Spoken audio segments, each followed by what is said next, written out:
Hey, welcome back, everyone, for another episode of the Gordon Report. It's July 2022, and I'm here with my friend, the namesake of the Gordon Report, Ed Gordon. Welcome, Ed. Well, how are you today in Philadelphia? Well, I'm in Lehigh Valley, but it's close enough. Okay, that's It's right. yeah, it's a little cooler, overcast. We're going to get some rain. I think we're going to get a little of your weather, and we'll be back into the 80s, maybe low 90s. But after a few days in the high 90s and hundreds, it's refreshing.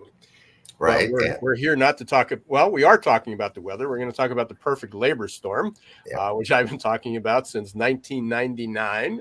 Ed, you've been talking about this.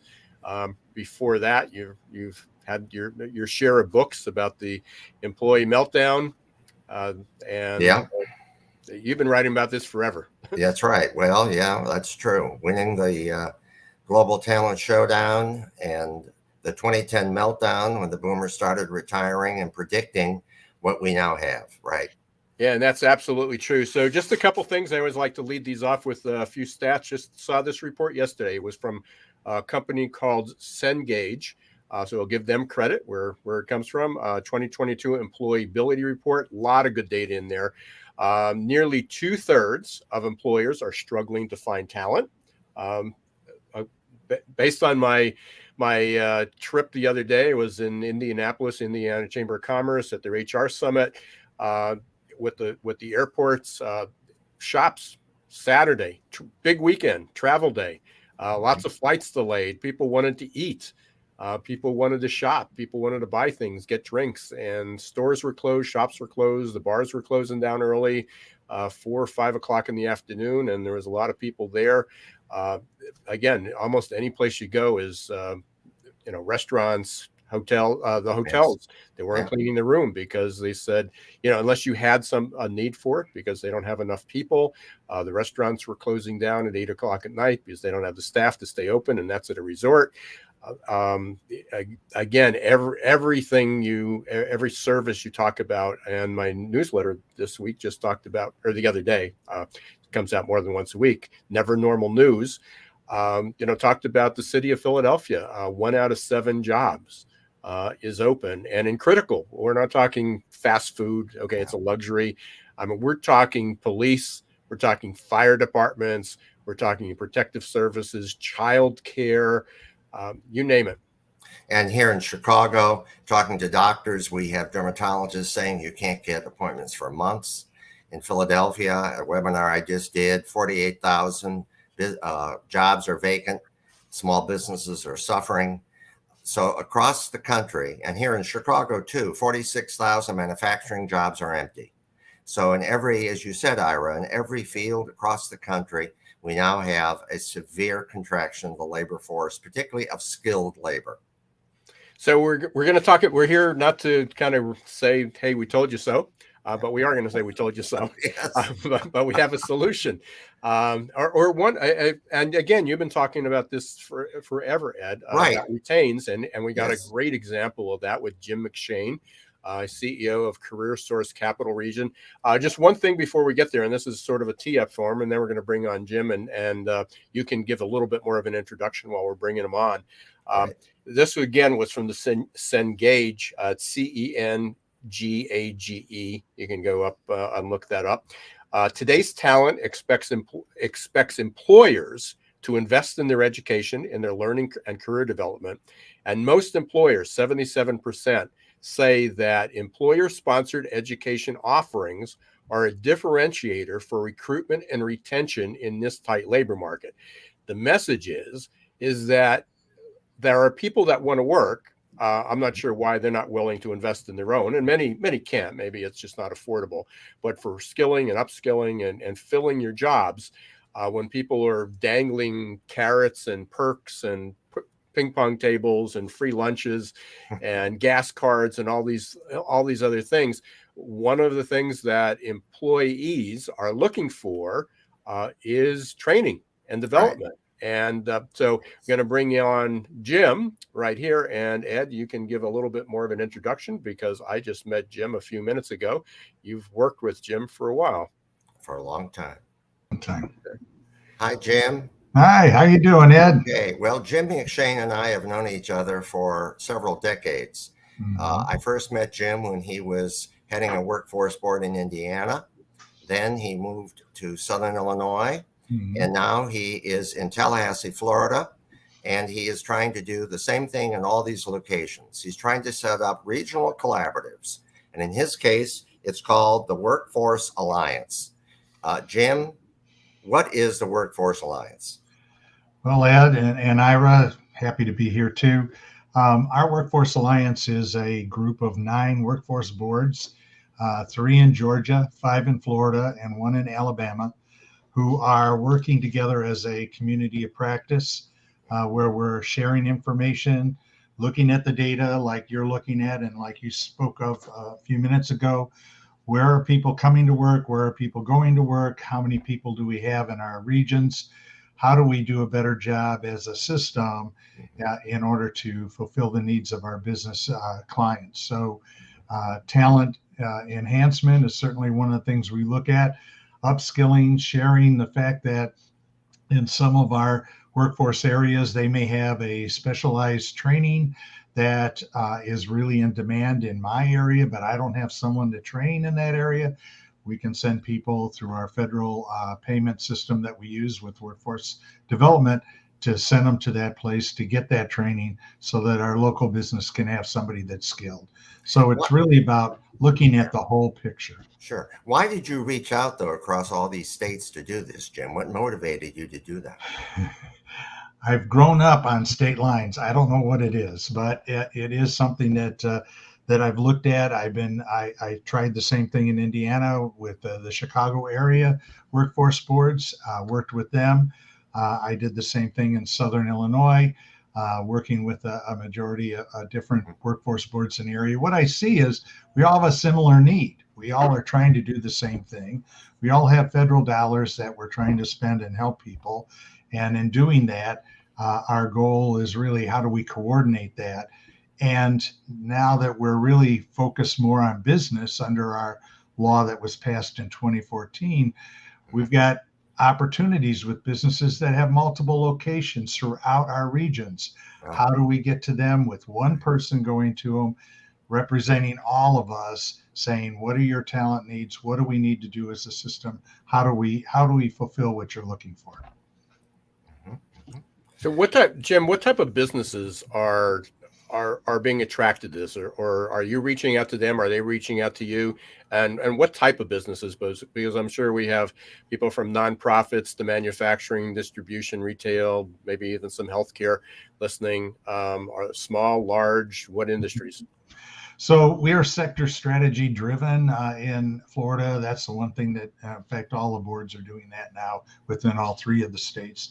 And so what that means is we're looking at who are the major manufacturers, who are the major transportation, distribution, logistics people, who are the ones that have the biggest need, and how can we satisfy those needs by focusing on what their needs are on the training side, working with our education partners to make sure that that kind of training is available and making sure that that training is what the businesses are looking for. So part of things are shifting towards apprenticeships now because that's where the business can determine what is it that I want that person to have in skills and what are the type of trainings that'll give that person the skills I'm looking for. And then we can coordinate and make sure that happens. Well, we've talked about and written about Retain's regional talent innovation networks for a long time. Yep. Is your alliance a Retain?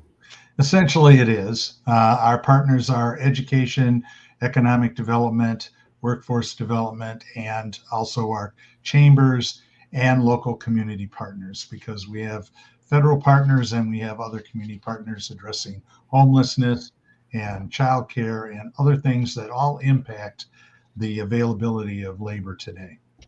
Well, why did they do it? I mean, what's motivating these people to do it when we don't see this kind of collaboration universally?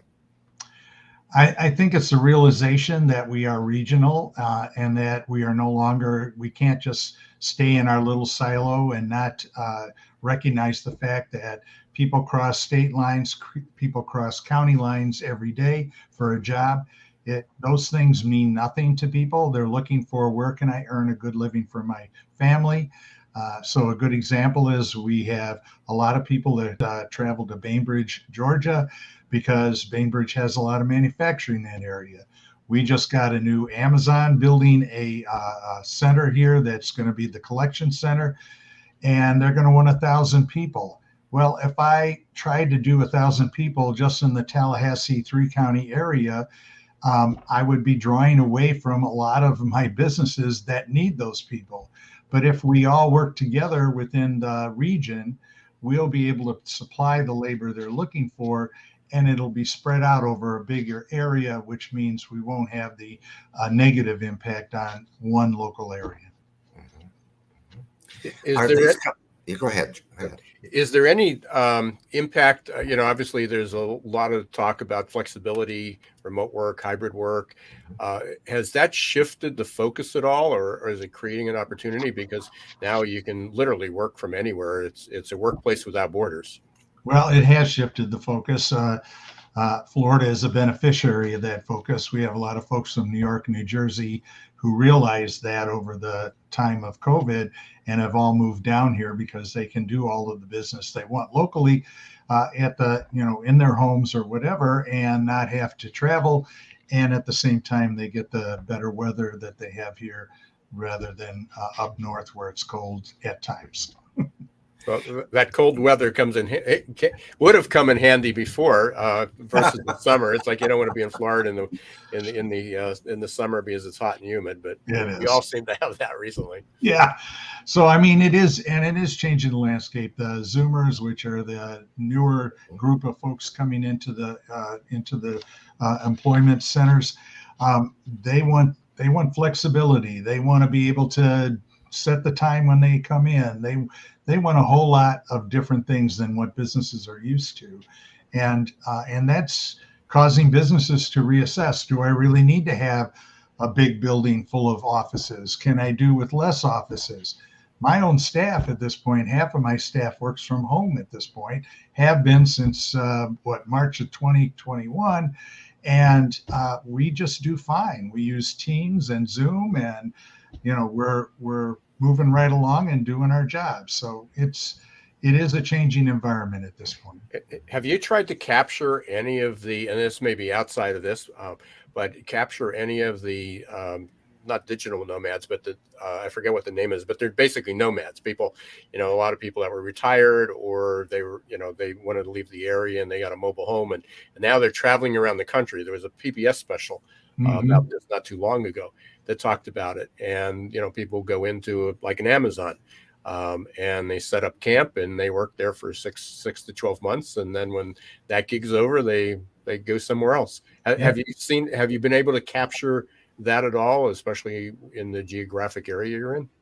We have not. And part of that is, all of our data is federal data that we provide the federal government. So if it isn't something that we have a way of being able to track, then it doesn't really get into our system at all, which is one of the problems, because we're trying to be flexible and knowing that things are changing and dynamic all around us. Our workforce boards have to be dynamic and changing too.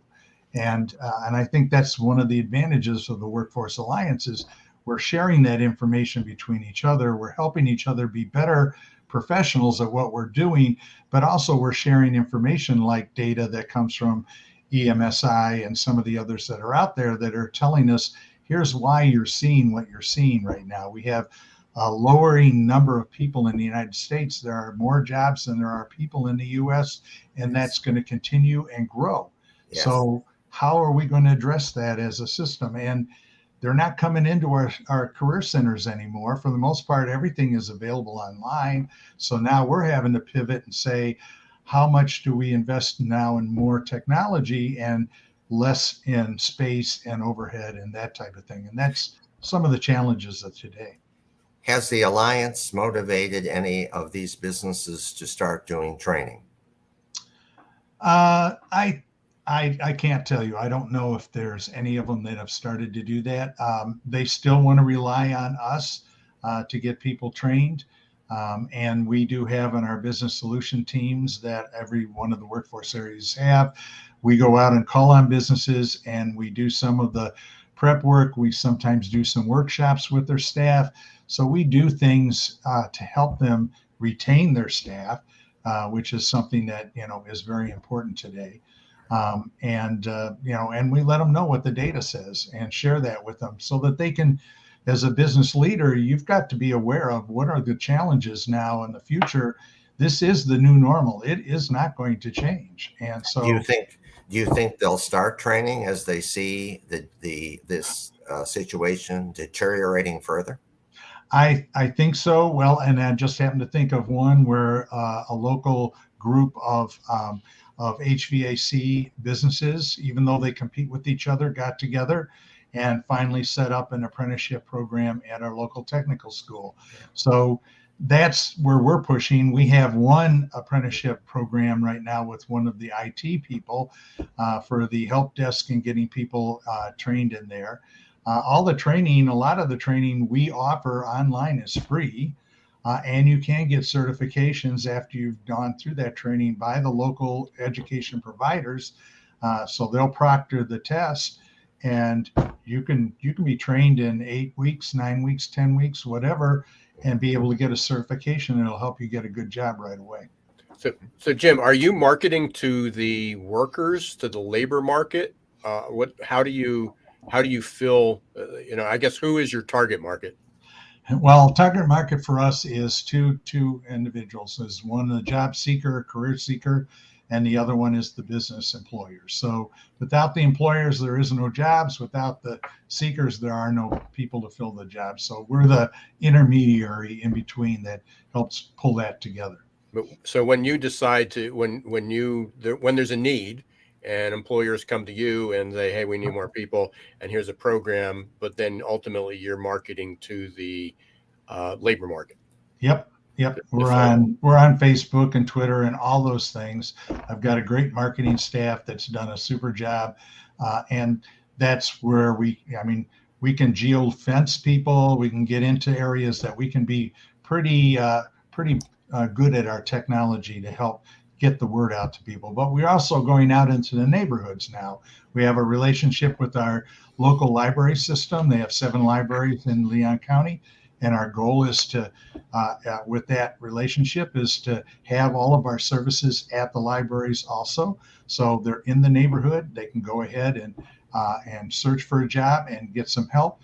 And that's one of the advantages we have of partnering with other community partners out there.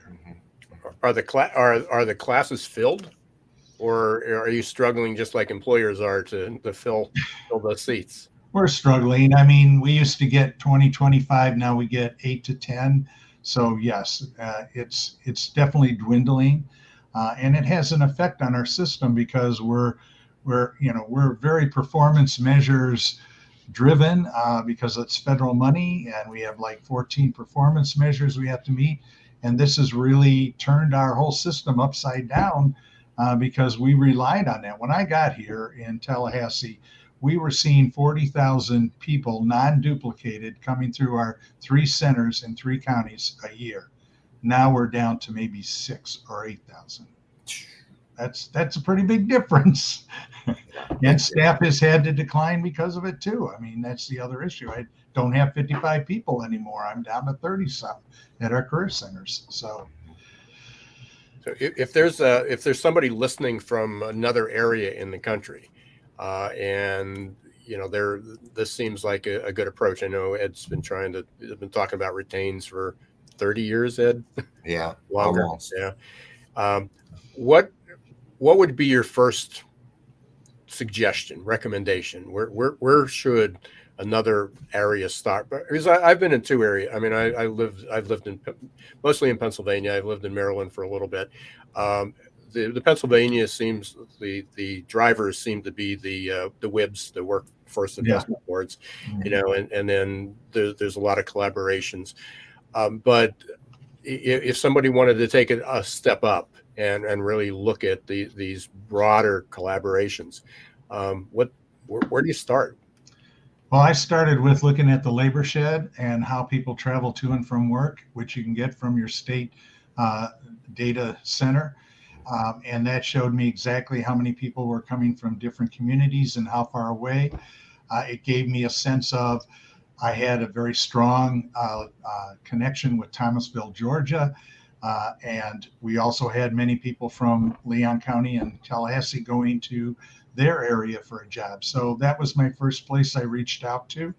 All of us workforce boards, we can find each other, and started that discussion. Also, my neighboring board in Florida, she's a very rural, a lot of rural area, and the Southern Georgia group was on her border too, and there was a lot of crossing of the border there. So it started out with inviting the four to get together and have a discussion about how can we collaborate, how can we work together, what are some of the key things that we do together, what are some of the key things that are the same problems like healthcare. Every area needs more healthcare workers.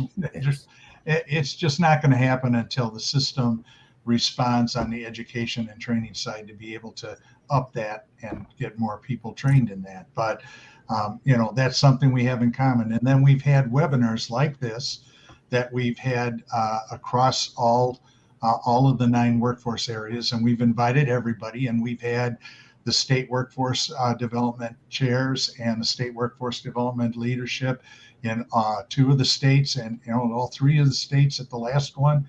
And we're focused now. We went for an EDA grant that we hope to get by September. We're going to focus on transportation, distribution, logistics, because the numbers came in from, I had them do the analysis for all 76 counties. That's our number 1, actually, which that kind of surprised me. I thought it would be healthcare, but it isn't. Now, with the price, and we don't know how long this will last because it goes up and down, it's cyclical, but with the price of gas and people, as you said, driving cross county, going into another town because there might have been an opportunity there. Are you providing, or the businesses providing any type of transportation, busing, back and forth? Are they doing anything like that? No, not that I'm aware of. We did that in Southern Illinois, where one of the hospitals got so stressed on trying to find people that they sent a bus up to Champaign-Urbana every day and picked up the nurses there and brought them back home at night. And that was their way of starting to solve some of their problem. You'll start to see that, though. I think that's going to happen. The other Don't you think that the pain of the economic loss that these companies are with anywhere from 11 to 14 million jobs vacant right now, the loss in profit and productivity is continuing to rise? Do you think that they are going to become more collaborative as they bleed more money? We hope so. So I'm working with the chamber on our talent pipeline management that the U.S. Chamber has as a product, and we've been meeting for a year and a half. And it all gets down to we have to get the business community engaged more. They are the solution. We are not the solution in government. We're not the solution for these things. We're helpers. We can help make things happen, but it's the business leadership in the business community that has to step up, realize they're going to have to invest, and they're going to have to do some things different in order to achieve the goals that they're looking for in their business. That's a big culture change from what we have now, isn't it? It sure is. Everybody's dependent on, the schools after graduation. They're going to have 10, they put out a job and they're going to get 100 people to apply. Not anymore. Well, we predict that by 2030, unless the system changes, we could have 30 million vacant jobs. That's correct. 95 million across the world. Yep. Those numbers are unbelievable. They are, and it's going to be a fight to which businesses are most insightful about what their strategies are in getting and attracting people to work for them. They're going to have that culture, as Ira talked about. That culture is really what more and more the younger generation is looking at. They want a culture that's going to be convenient to them.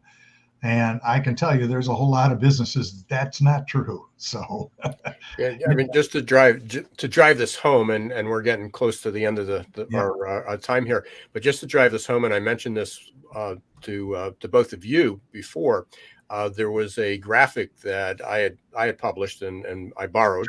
I just enhanced it a bit. And this is the point that seems to resonate. Between in the late 60s and 70s, with the baby boomers coming in, us, That's us. there was 2.5 million new workers every year coming into the workforce. And then we had the dip with Gen X, but we had so many baby boomers, nobody cared, and we were in a recession. And then the millennials came in, and we went in the late 90s and early 2000s when, again, we boomed, and a lot of new job creation. We had the millennials coming in, and again, we had 2.5 million new workers, fresh blood, turned 18 every year, came into the workplace. And the baby boomers hadn't left. We were losing the traditionalist or the veteran age group, but they were leaving slowly, but we still had so many workers. If you look at the graph now, and for those who are watching, basically it was up and then it was down and then it was up and it's down. Now it's down. And so we went from 2.5 million new workers every year to 400,000. Yep. Somewhere between 400,000 and 500,000. At the same time, we stopped immigration. Pretty much came to a screeching halt. Yep. And that will be difficult. And the baby boomers are retiring. We're dying. Finally, not finally, it's dying, but retiring. And so all this is the perfect labor storm or the meltdown that Ed talked about in the past. But the reality is there's just no numbers. So you throw on top of it that the jobs now require more people to have higher levels of general education and special career training. And we're not doing it. The companies aren't doing it. The schools aren't producing. 1/3 of the kids are ready for the job market. Give me a break. We need 2/3, even more than that. Basic skill jobs are disappearing. We all know it. And the disconnect there is there was a report, and again, I put it in the newsletter, Never Normal News a couple of weeks ago. There was only 1/3 of college graduates that are actually working in a job in which they studied. So you're essentially paying $100,000-$200,000 to get a degree in something that you may not use, or the skills that were there, because the shelf life of a in-demand skill these days is about 5 years. Right. So you did that. So it's not when we just, and I just want to clarify this for everybody. When we talk about higher education or advanced skills, we're not necessarily talking about the bachelor's degree. Correct. We're not talking about. We're talking about different types of skills. So there's a whole other conversation we can have someday on how companies need to start credentialing, because in this Engage, that was really the focus of it. This Engage study, they talked about how many employers still use traditional experience in education to screen people for hiring, and yet those aren't necessarily the skills that are required to do the job. Right. And job training is entry-level job training is treated as if it's leprosy now by companies. They don't want to do it. Hopefully if they don't do it, they're going to be out of business. Yeah, for sure. Jim, there's a question I ask. I do a lot of these. I do them with Ed every month, and we'll be taking August off, but we'll be back in September. But we do the Gordon Report. But I do my weekly podcast. There's a question that I've learned that has worked out very well. Okay. What didn't we ask you that we should have? Just the fact that the demographics across the world are contributing to this, because China has the same problem, Europe has the same problem, Africa has the same problem. It is all over the world. The only one that doesn't is India at this point. Yeah, and I just read that now it's China has the largest population until next year, and then it's going to be India. So China and India, but that's a whole other story. Just a little bit of trivia there. Jim, how can people get a hold of you if they wanted to reach out to you and learn a little bit more about what you're doing or need some advice? Sure. So Jim.McShane at CareerSourceCapitalRegion.com is the easiest way. Yep. Okay, and in the fall, we're going to have other retains on, people like Jim in other parts of the country that are getting local businesses to train and collaborate with government and other entities to do this job. So there are answers, folks, to this problem. Yep. And if you need to get in touch with Ed, you can. One is I highly recommend getting the newsletter. You hear a little bit about what we talk about, but the newsletter, the Gordon Report, I've been getting that for 12 years, 13 years now. Right. And read the Job Shock, our latest white paper, and a variety of other research material and case studies on solving the problem. That's what we're here to do. Yep. And you can get the report at imperialcorp.com. Yep. Ed. So we're at the end of our time here. Really appreciate it, Jim. Thanks for coming on. Thank you. Hopefully, for anybody, any employer that should be or that is listening, but any employers or regions or Chamber of Commerce that are looking to help find workers, it's going to be a persistent problem for a long time. Yep. For at least the foreseeable future. Just again, the economists are predicting this could be the first recession. Well, one is if we go into recession, which seems pretty likely, but the first recession since 1945, 12 recessions, that the unemployment rate will not go higher than 6.5%. Well, I believe it. That's been the lowest it's been in all those years, 70 some years. And the highest that I've seen anyone predict. The worst case scenario from an economist is 4.6 unemployment rate, which is still technically full employment. So even those employers that are thinking this will go away, this is a cycle, we're going to go recession, people are going to get their senses back, they're going to start, they're going to come back. It's not going to happen. So the three of us could be talking, hopefully not, we'll be talking about some success stories 12 months from now. Yes. Hopefully we're not talking about the same thing like we've done for the last 20 years. No. Jim, keep up the good work. Will do. Absolutely. Thank you.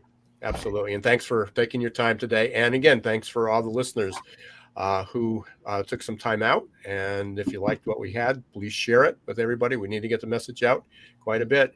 I'm Ira Wolfe with Ed Gordon, Jim McShane. We're on the Gordon Report, and we will be back in August. So check out the feeds and please stay safe, everyone. Yes. Take care. Thank you.